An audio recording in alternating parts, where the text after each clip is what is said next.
والسلام على سید الرسل و خاتم الانبیاء۔ آج 11ویں پارے سے تفسیری خلاصے کی ابتدا ہو رہی ہے۔ غزوہ تبوک کا تذکرہ چل رہا ہے اور قرآن کریم ان لوگوں کو بیان کر رہا ہے جو غزوہ تبوک میں شرکت کے لیے نہیں جا سکے تھے۔ 10ویں پارے کے آخر میں قرآن کریم نے یہ فرمایا کہ جو لوگ بغیر کسی عذر کے جہاد میں پیچھے رہتے ہیں وہ اپنے آپ کو خواتین کے ساتھ شامل کر رہے ہیں، ان کا شمار خواتین کے ساتھ ہوگا، گویا نسوانی جذبات ان کے اندر پیدا ہو جاتے ہیں۔ اور پھر قرآن کریم یہ کہتا ہے یعتذرون الیکم اذا رجعتم الیہم، 11واں پارہ شروع ہو رہا ہے کہ اے میرے نبی جب آپ لوٹ کر کے مدینہ منورہ پہنچیں گے تو یہ منافقین آپ کے پاس آنا شروع ہو جائیں گے اور آ کر کے آپ سے عذر کریں گے، معذرت کریں گے، اپنے اعذار بیان کریں گے کہ صاحب یہ ہماری مجبوری تھی، یہ ہماری کمزوری تھی، اس وجہ سے ہم نہیں جا سکے تھے جہاد میں، اس وجہ سے نہیں جا سکے تھے۔ اللہ نے اپنے نبی سے کہہ دیا قل لا تعتذروا لن نؤمن لکم قد نبأنا اللہ من اخبارکم، آپ ان سے کہہ دیجئے کہ کوئی عذر معذرت تمہارا قبول نہیں ہوگا، اللہ نے تمہارے بارے میں مجھے پہلے ہی بتا دیا ہے۔ وَسَيَرَ اللَّهُ عَمَلَكُمْ وَرَسُولُهُ، اللہ اور اس کے رسول تمہارے اعمال کو دیکھتے رہیں گے کہ مستقبل کے اندر تم کیسے گزارتے ہو۔ ثُمَّ تُرَدُّونَ إِلَىٰ عَالِمِ الْغَيْبِ وَالشَّهَادَةِ، پھر ایسے رب کے پاس تم نے لوٹ کر کے جانا ہے جو غیب کا علم بھی جاننے والا ہے اور حاضر کا علم بھی جاننے والا ہے۔ فَيُنَبِّئُكُم بِمَا كُنتُمْ تَعْمَلُونَ، تو تمہارے اعمال کی تمہیں خوب اچھی طرح سے وہ خبر دے دے گا۔ اس کے بعد قرآن نے کہا کہ یہ لوگ قسمیں کھا کھا کر کے آپ کو اطمینان دلانے کی کوشش کریں گے اور ان کی خواہش یہ ہوگی کہ انہیں آپ نظر انداز کر دیں اور ان سے راضی ہو جائیں۔ اللہ نے فرمایا کہ میرے نبی آپ ان سے چاہے راضی ہوتے ہیں تو ہوتے رہیں، لیکن میں اللہ تو ان سے کبھی راضی نہیں ہوں گا۔ فَإِن تَرْضَوْا فَإِنَّ اللَّهَ لَا يَرْضَىٰ عَنِ الْقَوْمِ الْفَاسِقِينَ، آپ اگر ان سے راضی ہوتے ہیں تو ہوا کریں، لیکن اللہ تو ان نافرمانی کرنے والوں سے کبھی راضی نہیں ہوں گے۔ پھر اللہ رب العزت نے بیان فرمایا کہ دیہاتیوں میں بھی ایسے لوگ موجود ہیں جو دونوں قسم کے ہیں۔ کچھ ایسے افراد ہیں جو کفر کے اندر اور نفاق کے اندر بہت آگے بڑھے ہوئے ہیں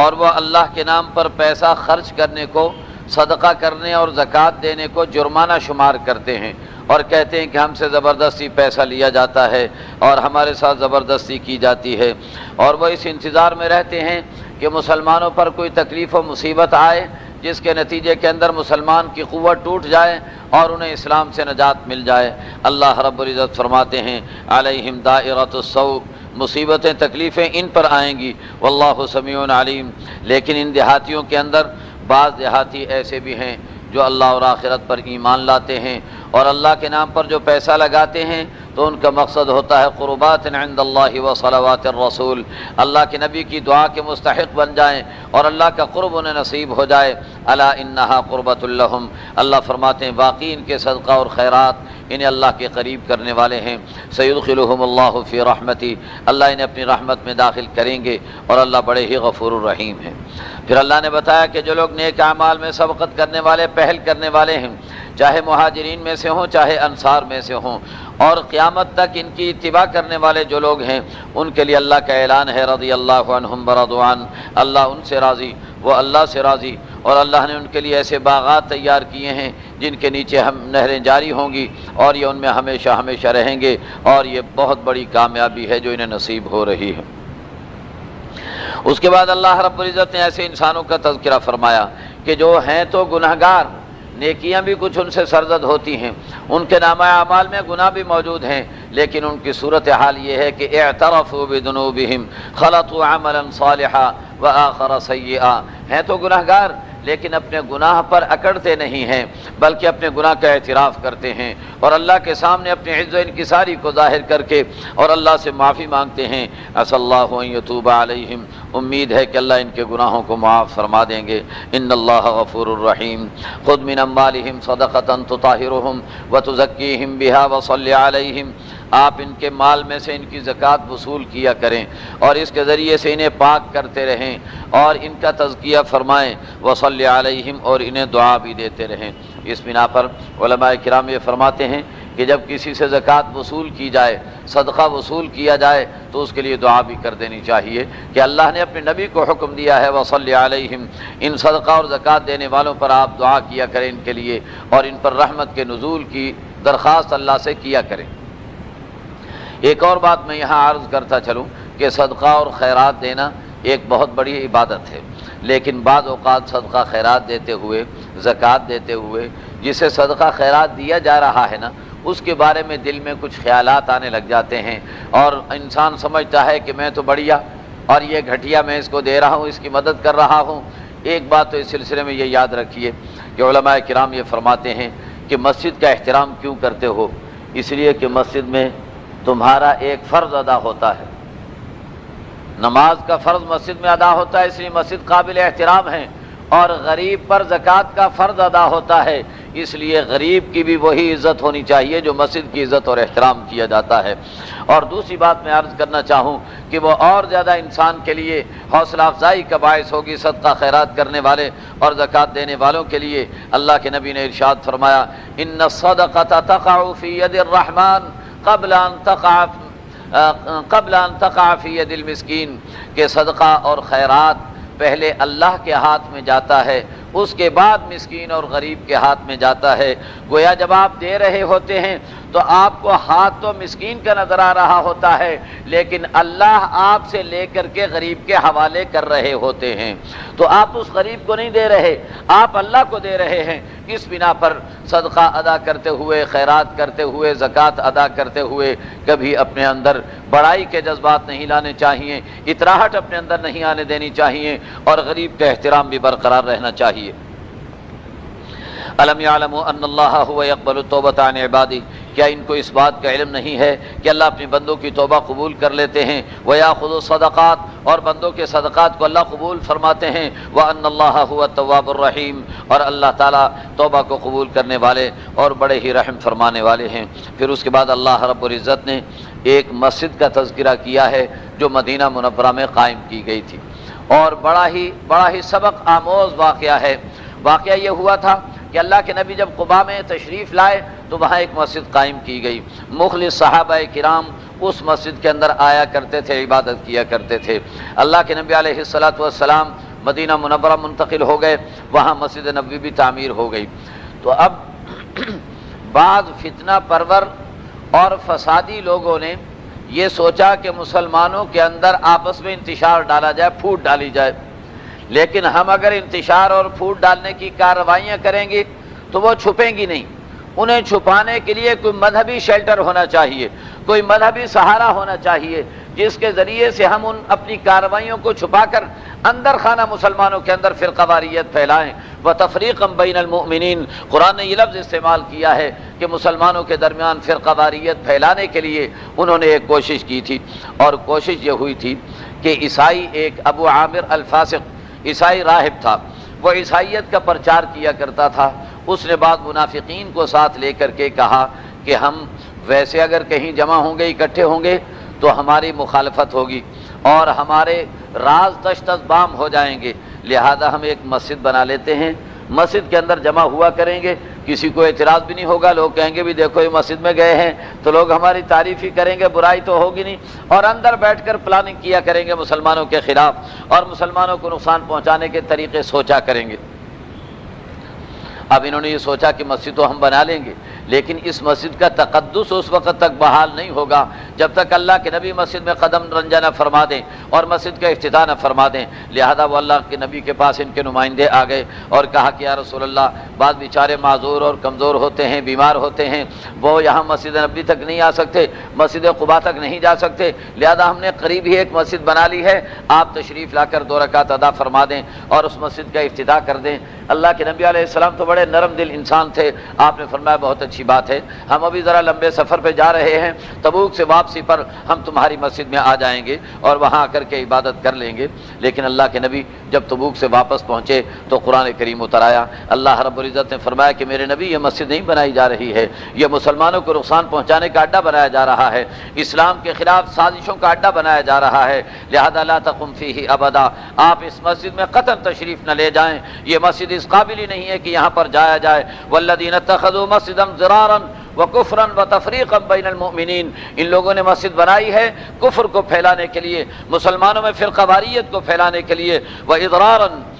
اور مسلمانوں کے اندر وارصادا لمن حارب اللہ ورسولہ من قبل، اور جو اللہ اور اس کے رسول کے دشمن ہیں ان کے لیے انہوں نے مورچہ تیار کیا ہے کہ یہاں بیٹھ کر وہ مسلمانوں کے خلاف جنگ لڑیں گے اور اپنی جنگ مسلمانوں کے علاقے میں داخل ہو کر کے لڑیں گے۔ اس بنا پر آپ اس مسجد میں قطعاً تشریف نہ لے جائیں۔ اللہ کے نبی علیہ الصلوۃ والسلام نے غالباً حضرت مسلمہ رضی اللہ تعالیٰ عنہ کو بلایا اور ان کے ساتھ دو ایک صحابہ کو کیا، فرمایا جاؤ اس مسجد کو گراؤ اور گرا کر آگ لگا کر کے اسے زمین کے برابر کر دو، اسے باقی رکھنے کی کوئی اجازت نہیں ہے۔ اس سے معلوم یہ ہوا کہ اگر مسجد بھی مسلمانوں میں فرقہ واریت کے لیے بنائی جا رہی ہو تو ایسی مسجد کو بھی اسلام مسجد کا تقدس دینے کے لیے تیار نہیں ہے۔ اور دوسرا اس سے یہ بھی معلوم ہوا کہ فرقہ واریت کوئی اسلامی معاشرے کی چیز نہیں، یہ عیسائیت اور یہودیت کی طرف سے درآمد شدہ چیز ہے، اس کی سرپرستی بھی عیسائی اور یہودی کرتے ہیں اور ان کی سرپرستی کے اندر اسلامی معاشرے کے اندر فرقہ واریت کو ہوا دی جاتی ہے۔ اور اس سے یہ بات واضح ہوتی ہے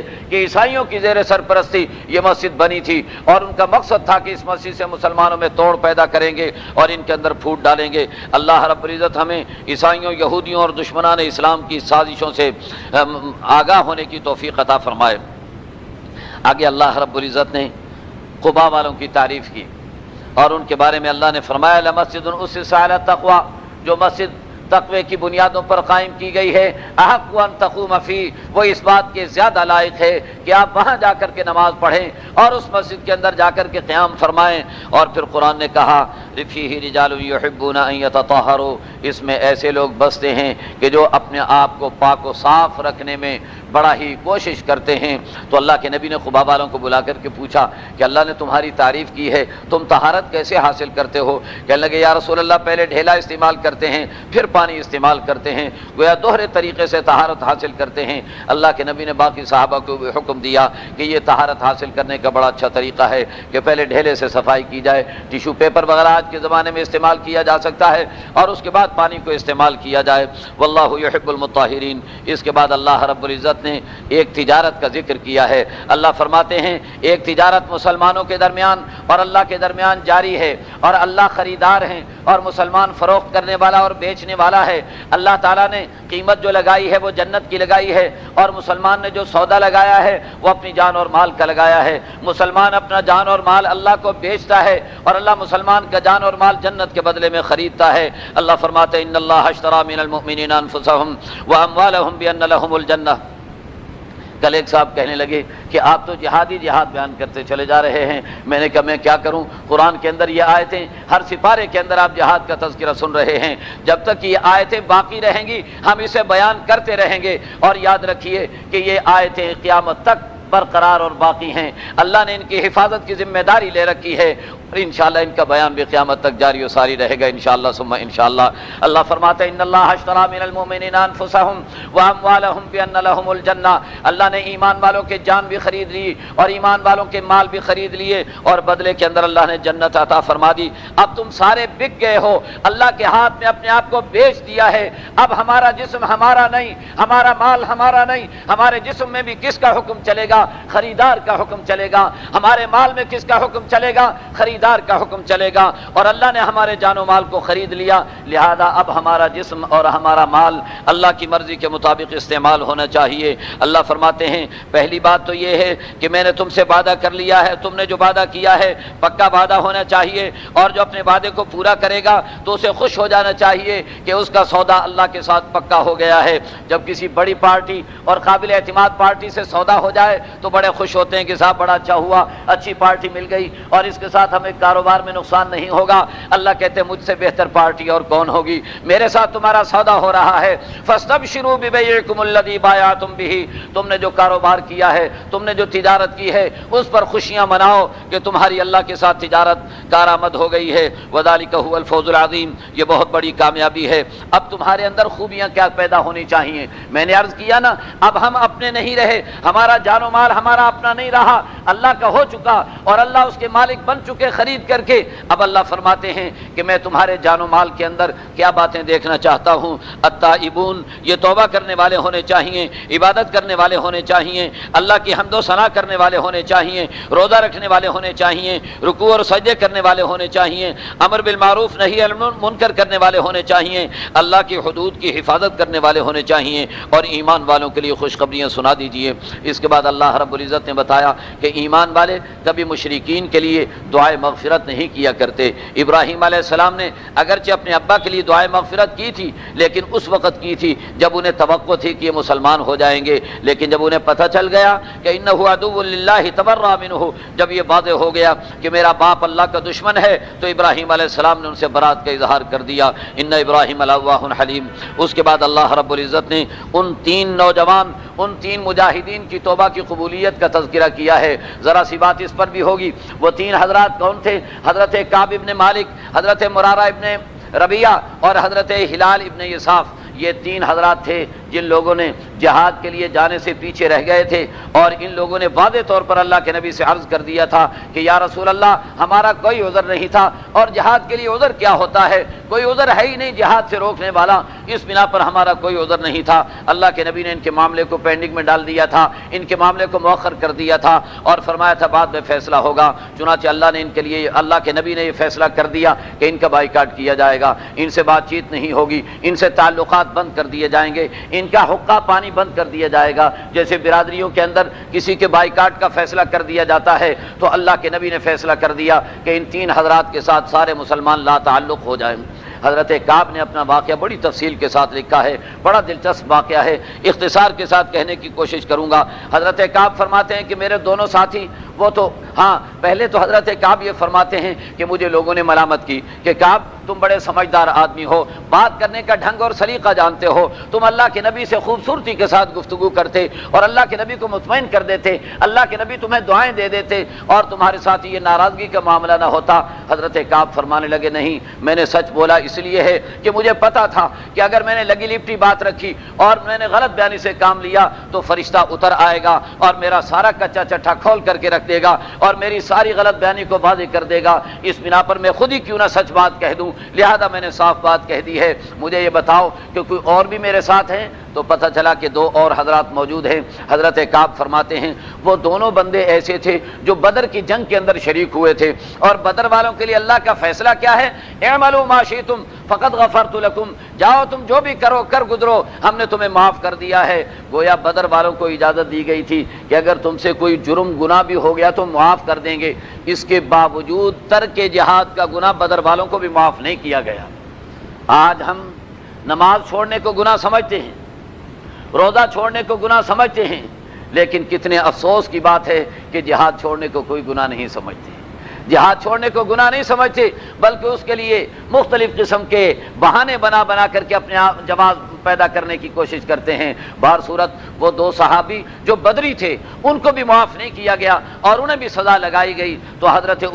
کعب فرماتے ہیں کہ میں مطمئن ہو گیا کہ جب وہ بدری ساتھ ہے نا تو پھر کوئی بات نہیں۔ کہتے میں تو بدر میں نہیں جا سکا تھا، لیکن دو بدر والے میرے ساتھ اس سزا کے اندر شریک تھے، لہذا مجھے اطمینان تھا کہ اللہ ہماری توبہ تو ضرور قبول فرما لیں گے۔ لیکن اب جو صورت حال ہوئی، فرماتے ہیں 50 دن ہماری سزا رہی ہے اسی طریقے پر۔ بیچ میں اللہ کے نبی نے حکم دے دیا کہ بیویوں سے علیحدگی اختیار کر لو۔ حضرت کعب فرماتے ہیں جو قاصد میرے پاس آیا تھا میں نے اسے پوچھا کہ اللہ کے نبی نے کیا فرمایا ہے، طلاق دے کے علیحدہ کر دوں یا ویسے علیحدہ کر دوں؟ تو انہوں نے کہا نہیں، طلاق دینے کا حکم نہیں دیا ہے، ویسے علیحدگی اختیار کر لیجئے۔ تو حضرت کعب نے بجائے اس کے کہ اللہ کے نبی پہ اعتراضات کرتے، آج اگر ہمیں کوئی ایسا مسئلہ بتایا جاتا تو ہم کہیں گے کہ صاحب یہ کیسا دین ہے، کیسا اسلام ہے کہ بیویوں سے بھی علیحدگی کا حکم دیتا ہے اور اپنے رشتہ داروں سے بھی علیحدگی کا حکم دیتا ہے۔ لیکن حضرت کعب کو دیکھیے کس کس طریقے پر فرما برداری کر رہے ہیں؟ فرماتے ہیں جیسے مجھے پتہ چلا کہ طلاق نہیں دینی، ویسے علیحدہ کرنا ہے، بیوی سے کہا کہ اپنے سامان سمیٹو اور اپنے میکے چلی جاؤ، جب اللہ کے نبی کا حکم آئے گا تو تمہیں بلا لوں گا۔ بیوی چلی گئی، حضرت کعب رضی اللہ عنہ اکیلے رہ گئے۔ حضرت کعب فرماتے ہیں کہ میں تنہائی کے اندر مبتلا تھا، کوئی مجھ سے بات نہیں کرتا تھا،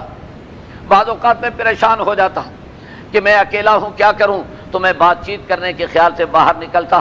اور میں باہر نکلتا قریب گزرنے والوں کو سلام کرتا، کوئی سلام کا جواب بھی نہ دیتا۔ فرماتے ہیں کہ بعض اوقات میں اور آگے جاتا اور کسی دکاندار کی دکان پہ جا کے کھڑا ہو جاتا، میں نے سودا خریدنا نہیں ہوتا تھا، میں محض اس کی زبان سے کوئی جملہ اپنے آپ کو مخاطب کر کے سننا چاہتا تھا، اس لیے میں پوچھتا کہ بھائی یہ کس بھاؤ دیتے ہو، یہ کتنے کی ہے؟ وہ کوئی جواب نہ دیتا، ہاتھ اٹھا دیتا اوپر انگلی کر کے، کہتا اللہ و رسولہ عالم، اللہ جانے، اللہ کے رسول جانے، میں تمہیں کوئی جواب نہیں دے سکتا ہوں۔ اس کے بعد فرماتے ہیں کہ ایک دن تمہیں بڑا ہی تنگ آ گیا، میرا ایک بڑا لنگوٹیا دوست تھا، میرا چچا زاد بھائی تھا، بچپن کا یار تھا، اور مجھے بڑی تمنا توقع تھی کہ وہ تو مجھے مایوس نہیں کرے گا۔ فرمانے لگے کہ میں اس کے باغ میں چلا گیا، وہ اندر باغ میں کام کر رہا تھا، دروازہ بند تھا، میں نے دروازہ بجایا تو اس نے دراڑوں میں سے جھانک کر کے دیکھ لیا، اور دیکھ لیا مجھے پہچان لیا تو دروازہ نہیں کھولا۔ حضرت کعب فرماتے ہیں تصورت الجدار، فرماتے ہیں میں دیوار پھلانگ کر کے اندر چلا گیا اور جا کر کے بھائی کے سر پہ کھڑا ہو گیا اور جا کر کے سلام کیا، سلام کر کے پوچھا کہ بھائی کیا تم نہیں جانتے کہ میں اللہ اور اس کے رسول کا فرما بردار ہوں، اللہ اور اس کے رسول کا وفادار ہوں، اور میں پکا ایمان والا ہوں، مجھ سے کوئی بات تو کرو، مجھے جواب تو دو۔ اس بھائی کے ایمان کے بھی قربان جائیے، اس بھائی نے یہ نہیں سوچا کہ میرا بھائی سامنے کھڑا ہوا ہے، یہ سوچا کہ میرے نبی نے اس سے بات کرنے سے روکا ہوا ہے، انگلی آسمان کی طرف اٹھا دی، فرمایا اللہ و رسولہ عالم، اللہ جانے، اللہ کے رسول جانے، میں کچھ نہیں جانتا ہوں۔ حضرت کعب فرماتے ہیں کہ میں پریشان ہو کر کے واپس آ گیا۔ فرمانے لگے کہ ایک دن ایسے ہی میں پریشانی کے عالم میں مدینہ منورہ کے بازاروں سے گزر رہا تھا کہ پیچھے کچھ لوگ میرا تذکرہ کر رہے تھے، میرا نام لے رہے تھے، میں بڑا خوش ہو گیا، لیکن جیسے میں نے مڑ کر کے دیکھا تو پتہ چلا کہ ایک کوئی اجنبی آدمی ہے، اور وہ اجنبی انسان میرے بارے میں معلومات کر رہا ہے، کوئی مجھے آواز نہیں دیتا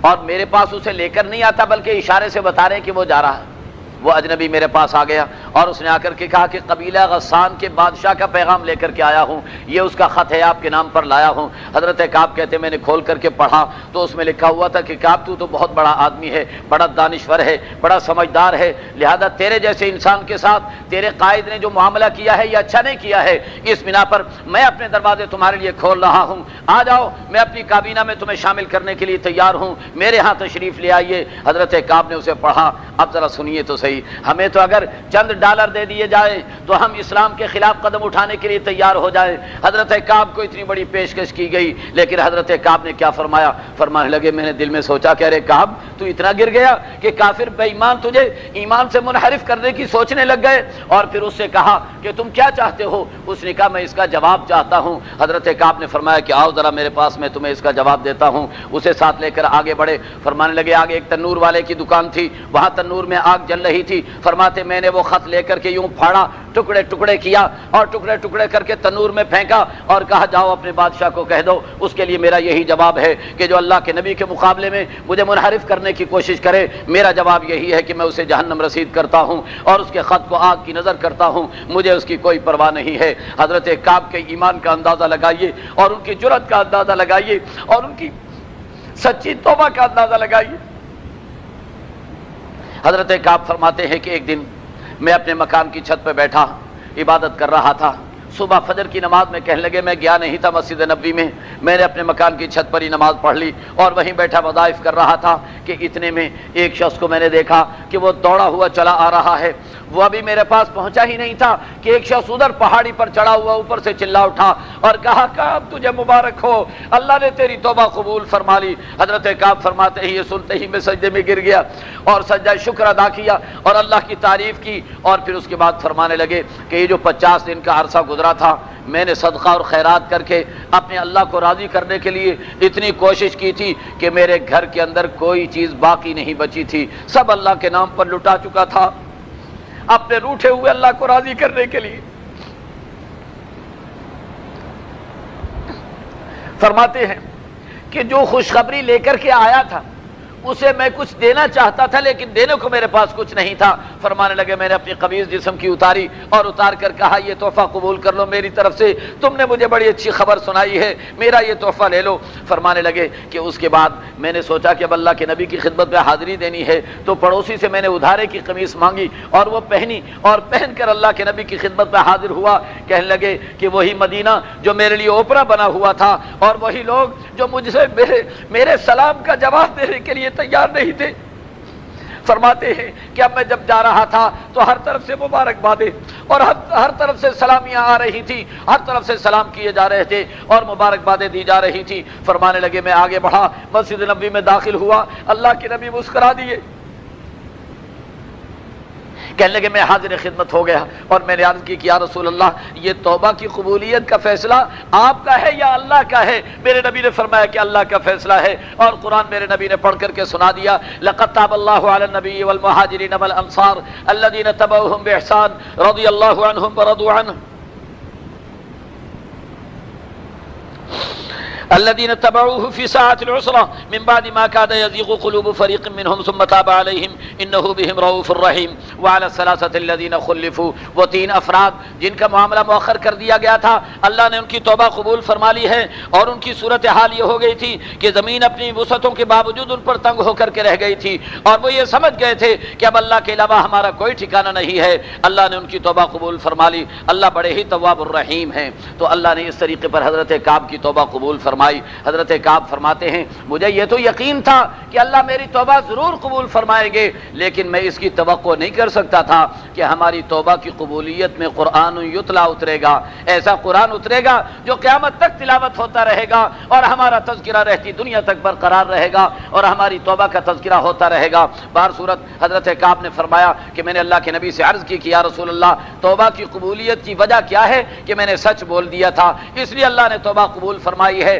لہذا آپ کو گواہ بنا کر میں عہد کرتا ہوں آج کے بعد کبھی جھوٹ نہیں بولوں گا، زندگی بھر سچ کا ساتھ دیا کروں گا۔ اللہ نے پھر ایمان والوں کو حکم دیا کہ سچوں کے ساتھ رہا کرو، سچائی کو اختیار کرو،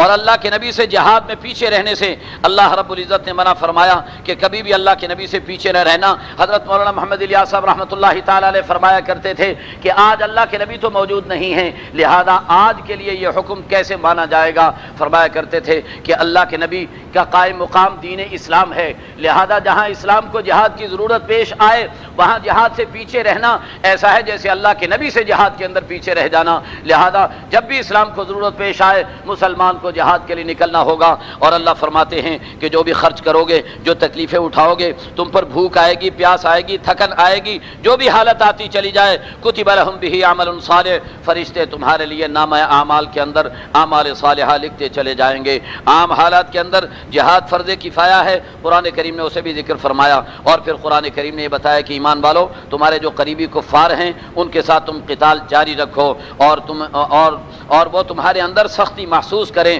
اور یقین کر لو کہ اللہ متقیوں کا ساتھ دیا کرتے ہیں۔ آگے اللہ نے قرآن کریم کی تاثیر کو بیان فرمایا اور یہ بتایا کہ ایمان والوں کے ایمان میں قرآن اضافہ کرتا ہے اور بے ایمانوں کے کفر کے اندر بھی اس قرآن سے اضافہ ہوتا ہے۔ پھر اللہ نے بتایا کہ سرکار کالی کملی والے تمہیں ایسے نبی اور ایسے رسول عطا فرمائے گئے ہیں، وہ تمہیں میں سے ہیں، لیکن ان کی صورتحال یہ ہے کہ تمہاری تکلیف پر انہیں بھی تکلیف پہنچتی ہے اور تمہیں فائدہ پہنچانے کے خواہش مند رہتے ہیں، اور بڑے ہی مہربان ہیں ایمان والوں کے لیے اور بڑے ہی شفیق ہیں ایمان والوں کے لیے۔ فَإِن تَوَلَّوْا فَقُلْ حَسْبِيَ اللَّهُ، اگر یہ لوگ روگردانی کرتے ہیں تو آپ کہہ دیجئے میرے اللہ ہی میرے لیے کافی ہے، اس کے علاوہ کوئی معبود نہیں، اسی پر میں توکل کرتا ہوں اور وہی رب العرش العظیم ہے۔ اس کے بعد سورہ یونس ہے، یہ مکی صورت ہے، اور یہ پوری صورت کے اندر اگر غور کریں گے تو توحید کا موضوع ہے ابتدا سے لے کر کے آخر تک۔ بیچ میں کہیں کہیں رسالت کے مسئلے کو بھی قرآن کریم نے چھیڑا ہے۔ ابتدا کے اندر قرآن کریم نے آسمان و زمین میں غور و خوض کرنے کی دعوت دی، سورج چاند میں غور و خوض کی دعوت دی، دن اور رات میں غور و خوض کی دعوت دی، اور بتایا کہ سب کچھ اللہ کر رہے ہیں۔ اور پھر اس کے بعد اللہ رب العزت نے فرمایا کہ اللہ رب العزت انسانوں کے مانگنے کے باوجود انہیں عذاب کیوں نہیں دیتے؟ اس لیے کہ اللہ کا نظام ہے، اگر عذاب آئے گا ساری دنیا ختم ہو کر کے رہ جائے گی۔ اللہ انہیں مہلت دینا چاہتے ہیں اور رجوع کے لیے دروازہ کھلا رکھنا چاہتے ہیں۔ پھر اس کے بعد قرآن کریم نے یہ بتایا ہے کہ جن لوگوں کا آخرت پر ایمان ایمان نہیں، قیامت پر ایمان نہیں، وہ قرآن میں رد و بدل کا مطالبہ کرتے ہیں۔ لیکن یاد رکھیے کہ قرآن میں رد و بدل کا اختیار تو اللہ نے محمد عربی کو بھی نہیں دیا ہے، یہ اختیار تو اکیلے اللہ کے پاس ہی ہے۔ اور اللہ رب العزت فرماتے ہیں جو قرآن کریم میں رد و بدل جھوٹ طریقے پر کرنے کی کوشش کرے اس سے بڑا ظالم اور کوئی نہیں ہو سکتا۔ پھر اللہ نے بتایا کہ غیر اللہ کی پوجا پاٹ کرنے والے اور اللہ کے علاوہ دوسروں کو معبود ماننے والے، حالانکہ انہیں سوچنا چاہیے کہ یہ معبودان باطل نہ انہیں نفع پہنچا سکیں نہ انہیں نقصان پہنچا سکیں نہ قیامت میں ان کی سفارش کر سکیں، تو آخر ان کی عبادت کرنے کے انہیں کیا فائدہ ہوگا۔ پھر اللہ رب العزت نے ایک مثال دی ہے اور مثال دے کر کے یہ سمجھایا ہے اللہ نے کہ دیکھو انسان کو جب آرام ملتا ہے، فائدہ پہنچتا ہے، تو یہ اللہ کا مخالف بن جاتا ہے اور اترانے لگ جاتا ہے، اور جب اس انسان کو تکلیف آتی ہے تو پھر اللہ سے پکارنے لگ جاتا ہے، لمبی لمبی دعائیں مانگنے لگ جاتا ہے۔ یاد رکھو ایمان والا وہ ہے جو دونوں صورتوں کے اندر اللہ کی طرف متوجہ رہے۔ پھر اللہ نے ایک مثال دے کر کے بتایا، اور مثال یہ دی ہے دنیا کی زندگی کی۔ اللہ نے فرمایا دنیا کی زندگی کی مثال بالکل ایسی ہے جیسے کسی نے کھیت اگایا ہو، بارش برسی ہو اور وہ کھیت لہلہانے لگ گیا ہو کہ اچانک جب اس کے پھل تیار ہو جائیں تو اچانک آسمان سے کوئی آفت آ جائے اور وہ تباہ و برباد ہو کر کے رہ جائے اور وہ بھس بن کر کے ختم ہو جائے اور مالک کو سے کوئی فائدہ نہ پہنچے۔ اللہ فرماتے ہیں جو دنیا تم جمع کر رہے ہو اس کی بھی یہی صورتحال ہے کہ قیامت کے دن تمہارے ہاتھ کچھ نہیں لگ سکے گا۔ اس کے بعد اللہ نے بتایا کہ اللہ تو تمہیں سلامتی والے گھر کی دعوت دے رہے ہیں اور وہ جنت ہے، اس کی طرف اللہ تمہیں بلا رہے ہیں۔ اور اللہ رب العزت نے فرمایا کہ جو لوگ اللہ کے علاوہ غیر اللہ کو پکارتے اور ان کی عبادت کرتے ہیں، قیامت کا دن آئے گا تو وہ غیر اللہ بھی ان کا انکار کریں گے، کہیں گے کہ اللہ یہ ہماری پوجا نہیں کرتے تھے، اور یہ بھی انکار کر دیں گے، کہیں گے اللہ ہم تو کسی کی پوجا نہیں کرتے تھے۔ اللہ رب العزت ایسے موقع پر گواہوں کو پیش کر دیں گے، انسان کے اعضاء و جوارح سے گواہی دلوا دیں گے۔ اللہ فرماتے ہیں ہنالک تبلو کل نفس ما اسلفت، اس وقت سب کو پتہ چل جائے گا کہ ہم نے جو دنیا کے اندر کیا تھا وہ صحیح تھا یا غلط تھا۔ پھر اس کے بعد توحید کے دلائل ہیں اور پھر قرآن کی حقانیت کا بیان ہے، اور پھر اس کے بعد اللہ رب العزت نے یہ بتایا ہے وَلَوْ أَنَّ لِكُلِّ نَفْسٍ ظَلَمَتْ مَا فِي الْأَرْضِ لَافْتَدَتْ بِهِ، اگر گناہ گاروں کو قیامت کے دن ساری دنیا کے دولت اور سونا چاندی مل گیا اور وہ فدیہ میں دینے کے لیے تیار ہو جائیں گے، لیکن اس کے باوجود انہیں وہاں پر نجات نہیں مل سکے گی، بڑے افسوس اور شرمندگی کے ساتھ وہاں رہیں گے۔ لیکن وہاں اللہ تو انصاف کا فیصلہ کریں گے اور عدل و انصاف کا فیصلہ وہاں پر کیا جائے گا۔ اللہ فرماتے ہیں کہ دیکھو تمہارے پاس اللہ کی نصیحت بھی آ گئی اور دلوں کے لیے شفا بھی آ گئی، ہدایت اور رحمت بھی آ گئی، اور وہ قرآن ہے، لہذا تم اس پر خوشیاں مناؤ۔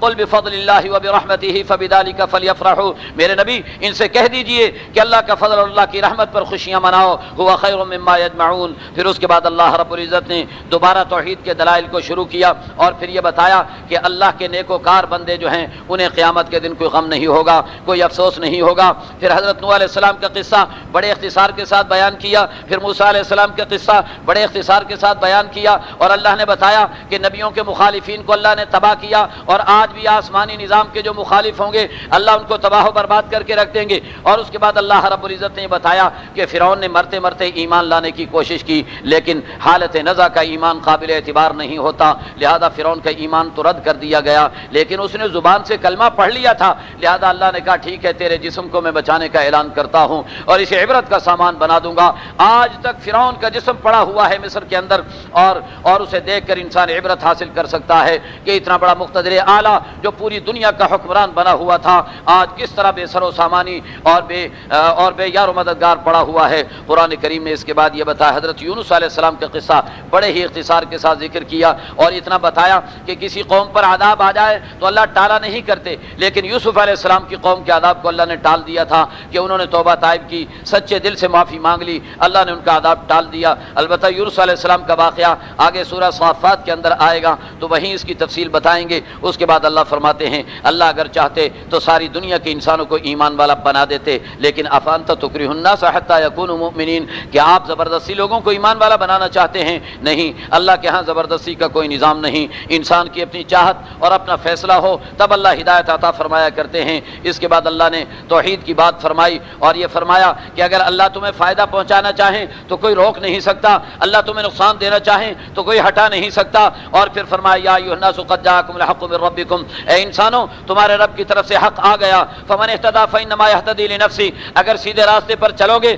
اپنا فائدہ کرو گے، ومن ضل فانما یضل علیہا، اور اگر نافرمانی کرو گے گمراہی اختیار کرو گے اپنا نقصان کرو گے، وما انا علیکم بوکیل، میں کوئی تمہارے اوپر دروغہ نہیں بنایا گیا ہوں، واتبع ما یوحی الیک واصبر، اور جو اللہ نے وحی بھیجی اس کی اتباع کیجئے اور جمے رہیے، ثابت قدمی دکھائیے، حتی یحکم اللہ وہو خیر الحاکمین۔ اس کے بعد سورہ ہود شروع ہو رہی ہے۔ ابتدا کے اندر اللہ نے قرآن کریم کی حکمتوں کو بیان فرمایا اور قرآن کریم کو بتایا کہ کیسے وضاحت کے ساتھ احکام کو بیان کرتا ہے، پھر اللہ کی توحید کا تذکرہ ہوا اور پھر استغفار اور توبہ کرنے کی تلقین فرمائی، اور پھر اللہ نے فرمایا کہ تم سب نے لوٹ کر قیامت کے دن اللہ کے پاس چلے ہی جانا ہے۔ دیکھو دنیا کے اندر تم کیا کرتے ہو، الا انہم یسنون صدورہم لیستخفوا منہ، یہ لوگ اپنے سینوں کو ٹیڑھا کرتے ہیں تاکہ اللہ سے چھپ سکیں۔ روایات کے اندر یہ واقعہ ملتا ہے کہ صحابہ کرام ابتدا کے اندر ان کی کیفیت یہ تھی کہ اللہ تعالیٰ کا ان پر ایسا غلبہ ہو چکا تھا کہ ہر وقت اللہ کا تصور قائم رہتا تھا، لہذا جب باتھ روم میں جاتے تو وہاں سوچتے کہ اب ہم اللہ کے سامنے کیسے کپڑے اتاریں، لیکن ضرورت حاجت بھی ہے، اس کے بغیر گزارا بھی نہیں، تو اس طرح سے جھک جایا کرتے تاکہ ہم اپنے ننگیز کو، اپنے سطر کو چھپا لیں اپنے سینے سے، یوں کر کے جھک جاتے باتھ روم کے اندر جا کر بھی۔ اللہ فرماتے ہیں کہ دیکھو اللہ سے اس طرح چھپنے کی کوئی ضرورت نہیں، تم کپڑے پہن کر بھی اللہ سے نہیں چھپ سکتے ہو۔ الا انہم یسنون صدورہم لیستخفوا منہ، ارے جب یہ لوگ اپنے سینوں کو ٹیڑھا کرتے ہیں تاکہ اللہ سے چھپ جائیں، الا حین یستغشون ثیابہم، جب انہوں نے کپڑے پہنے ہوئے ہوتے ہیں، یعلم ما یسرون وما یعلنون، جو یہ چھپا کر کے کرے یا کھلے بندوں کرے اللہ سب کو جانتے ہیں، انہ علیم بذات الصدور، وہ اللہ تو تمہارے سینوں کے بھیدوں کو بھی جاننے والے ہیں۔ اللہ ہم سب کو صحیح عمل کرنے کی توفیق مرحمت فرمائے۔